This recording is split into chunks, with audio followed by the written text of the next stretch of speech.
박종현 범정부대책지원본부 홍보관리팀장이 배석했습니다. 수어 통역이 제공됩니다. 먼저 윤태호 방역총괄 반장이 코로나19 대응 방안 등을 설명하겠습니다. 5월 14일 목요일 정례 브리핑을 시작하겠습니다. 오늘 0시 기준 신규 확진 환자는 29명으로 이태원 클럽 관련 20명, 기타 지역사회 감염 6명, 나머지 3명은 해외 유입 사례입니다. 5월 14일 0시까지 발생한 확진 환자는 총 1,991명이며 이 중 9,762명이 완치되어 격리 해제되었습니다. 총 사망자는 260명이고 어제 안타깝게도 한 분이 돌아가셨습니다. 고인의 명복을 빌고 유가족분들께는 깊은 위로의 말씀을 드립니다. 오늘 치료받고 있는 환자는 총 969명으로 지난 2월 26일 1225명으로 1000명을 넘어선 이후 처음으로 1000명 이하로 감소하였습니다. 치료 중인 환자 1000명은 우리 의료체계가 큰 부담 없이 감당 가능한 수준으로 코로나19 치료체계가 한층 더 안정적으로 운영되는 단계로 진입하였다는 것을 의미합니다. 특히 이러한 성과를 달성하는 데는 경증 환자들을 치료한 생활치료센터의 역할이 컸습니다.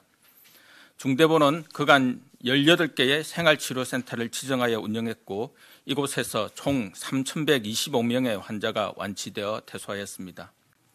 특히 대구 경북 지역 환자를 위해 운영한 16개의 생활치료센터에는 3,047명이 완치되어 퇴소하였고 이는 전체 대구 경북 격리 해제자의 40% 이상을 차지합니다. 이들 16개 생활치료센터에서는 의료진 720명을 포함한 총 1,419명의 지원 인력이 근무했음에도 단 한 명의 감염자도 발생하지 않은 것은 철저한 방역과 감염 관리 덕분이었습니다. 그간 생활치료센터와 의료기관에서 코로나19 환자 치료에 최우선적으로 헌신하신 의료진들과 많은 관계자분들께 다시 한번 진심 어린 감사의 말씀을 드립니다.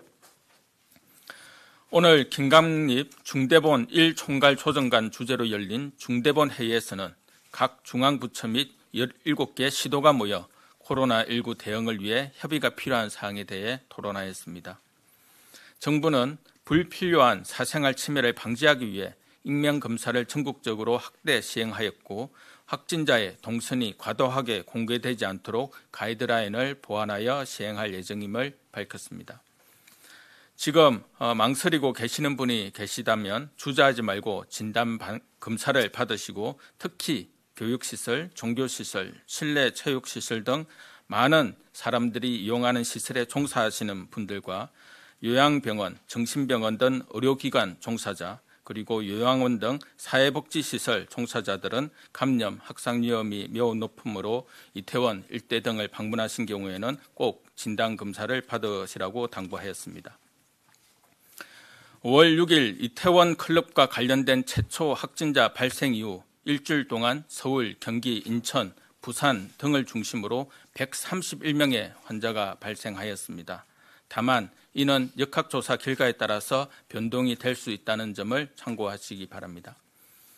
정부는 동원 가능한 모든 가용 자원을 활용하여 접촉자를 찾고 있으며 외부의 비난이나 개인정보 노출 등에 대한 두려움 때문에 적기에 검사를 받지 않는 문제를 해결하기 위한 다양한 방법을 강구하고 있습니다. 정부는 검사 대상을 클럽 방문자 외에 인근 업소 방문자 등으로 확대하고 검사를 받는데 불편함이 없도록 서울시 용산구, 인천 미추홀구 및 동구에 선별진료소도 추가 설치하였습니다. 또한 신분 노출을 방지하기 위하여 익명검사를 허용하였고 동선 공개의 범위도 클럽 등 시설명, 직장명 등을 꼭 필요한 경우를 제외하고는 공개를 하지 않는 것을 원칙으로 하여 개인을 특정할 수 없도록 조치한 바 있습니다. 이러한 노력들에 기인하여 검사를 받는 사람들이 대폭 증가하고 있습니다. 어제 하루 15,000건의 검사가 시행되었고 이태원 일대 클럽과 관련해서는 현재까지 총 35,000건의 검사가 시행되고 있습니다.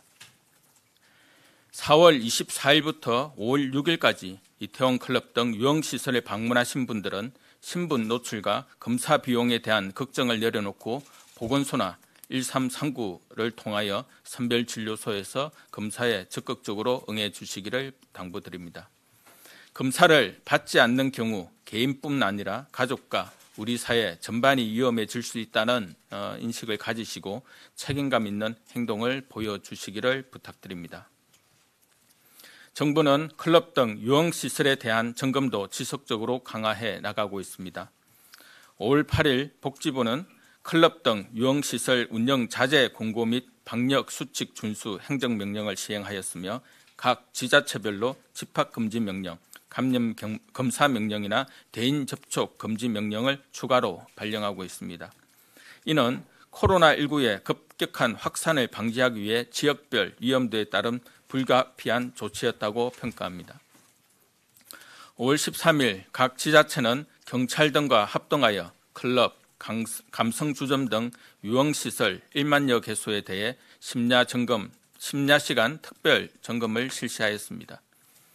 영업 중인 3천여 개 시설 점검 결과 출입자 명부 부실 등 4건의 행정 지도를 실시하였고 집합금지 행정명령을 위반한 23건에 대해서는 고발할 예정입니다. 이태원 집단 감염은 방문자 외에도 방문자를 접촉한 직장 동료, 가족 등 전국적으로 2차, 3차 감염 확산도 우려되는 상황입니다. 이러한 확산을 막기 위해서는 국민 여러분의 생활 속 거리두기 노력이 어느 때보다 절실히 필요한 상황입니다. 그동안 진행된 역학조사에서는 교회, 학원 등의 접촉자도 다수 나타나고 있으며 이러한 생활 공간에서 생활 속 거리두기가 잘 지켜지고 있었다면 추가적인 감염은 최소화될 수 있을 것입니다. 국민 여러분들께서는 아프면 쉬기, 거리두기, 손 씻기와 기침 예절, 마스크 착용, 환기 등의 개인 수칙을 철저히 준수해 주시기를 거듭 당부드립니다.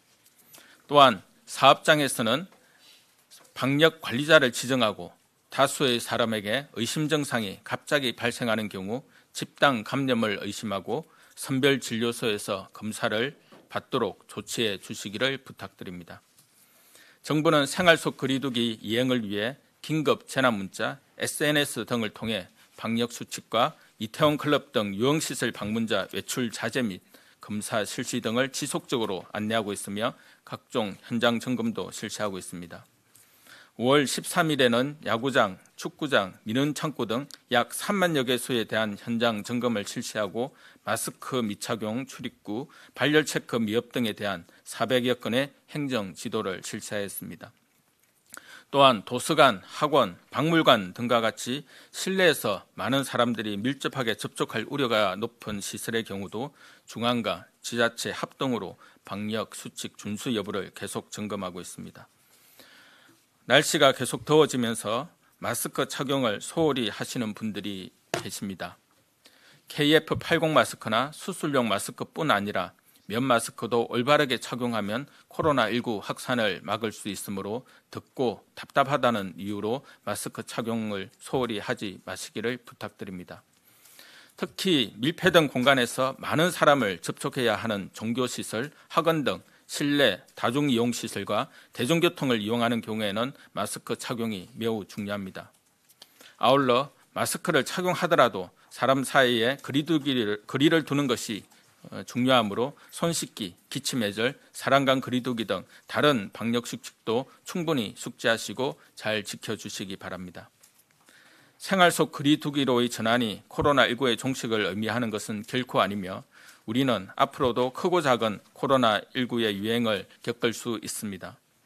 나 하나쯤이야 하는 안일한 생각으로 안정적인 방역 관리 체계를 만들어낸 우리 모두의 성과가 한순간에 무너지지 않도록 생활 속 거리두기를 위한 국민 여러분들의 적극적인 참여와 노력을 부탁드립니다. 감사합니다.